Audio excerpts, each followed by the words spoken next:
Bonjour et bienvenue dans cette capsule où nous étudierons la réaction inflammatoire comme réaction innée de première ligne ainsi que ses symptômes. Celle-ci démarre lors de l'entrée de micro-organismes potentiellement pathogènes, soit comme ici lorsque la peau est lésée, soit par les voies d'entrée et de sortie naturelles du corps. Au niveau d'une lésion, comme ici sur la peau, les symptômes sont les suivants: une douleur, une rougeur, de la chaleur et ce qu'on appelle une tumeur, c'est-à-dire un gonflement. Ces symptômes sont liés à la présence de plasma qui se déverse dans le derme et notamment de ces grosses cellules rondes avec leur noyau bien caractéristique que nous reverrons plus tard. Lorsqu'une épine, par exemple comme à gauche, entre dans la peau, celle-ci peut amener des micro-organismes, ici des bactéries. Les cellules sentinelles, le petit soleil à gauche, vont détecter ces bactéries et mettre en place cette réaction inflammatoire. Pour transmettre leur message d'alerte, les cellules sentinelles vont activer d'autres cellules, les mastocytes, de grosses cellules possédant des médiateurs chimiques à l'intérieur de leur cytoplasme. Ce transfert d'informations par les médiateurs chimiques est représenté par la grosse flèche orange qui va avoir un effet sur les vaisseaux sanguins à proximité de la zone. L'effet des médiateurs chimiques est de deux sortes. À gauche, le TNF est responsable de l'adhésion des granulocytes sur les parois des capillaires sanguins.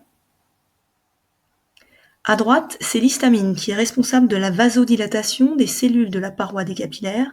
Ainsi, les granulocytes qui étaient déjà collés à cette paroi peuvent sortir et aller dans le derme. Ces granulocytes ont déjà été observés dans la coupe de peau au tout début de cette vidéo. Ce sont les cellules avec le noyau en plusieurs parties. Ces granulocytes, accompagnés des monocytes que nous ne voyons pas ici, vont être attirés par les bactéries et venir à leur portée. Vient ensuite la phase de phagocytose. Nos cellules vont venir internaliser les bactéries, les mettre en contact avec des enzymes qui vont couper la membrane et faire perdre aux cellules leur intégrité. Cette dernière étape de phagocytose permet normalement d'éliminer les micro-organismes pathogènes qui sont entrés. C'est la fin de la réaction inflammatoire. L'ensemble de cette réaction inflammatoire est résumé sur ce schéma que vous retrouvez aussi sur votre livre. Nous allons reprendre les trois grandes étapes de celle-ci. Premièrement, l'entrée de micro-organismes déclenche la détection par les cellules sentinelles, l'activation des mastocytes et la fabrication de médiateurs chimiques tels que le TNF et l'histamine. L'effet de ces médiateurs chimiques est la sortie des granulocytes et des monocytes des vaisseaux sanguins qui sont à proximité de la zone où les micro-organismes sont rentrés. Ces granulocytes et ces monocytes vont alors phagocyter ces micro-organismes. Cela pourrait être la fin de la réaction inflammatoire, mais il se trouve qu'un autre mécanisme va être mis en place avec les morceaux de micro-organismes, ici les bactéries, qui ont été phagocytés.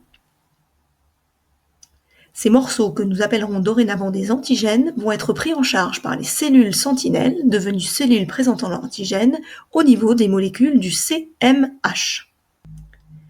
Ces cellules présentant l'antigène se déplacent, migrent dans les ganglions lymphatiques et viennent sélectionner les lymphocytes spécifiques de l'antigène.